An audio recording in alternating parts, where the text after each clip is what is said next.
Hello বন্ধুরা, এসবিকে চ্যানেলে আমরা আজকে একটা মুড়ি দিয়ে লাল মিষ্টি বানাবো। বানাতে আমরা প্রথমে শিরা বানিয়ে নিলাম। শিরাটা বানাতে জল চিনি দিয়ে এটা একটা শিরা বানাতেছি।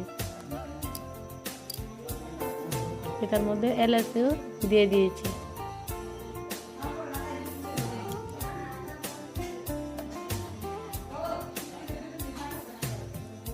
ওইটা এখন আটা আটা করে নেব।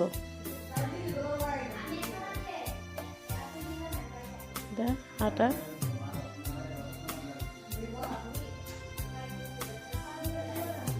আটা হইতেছে।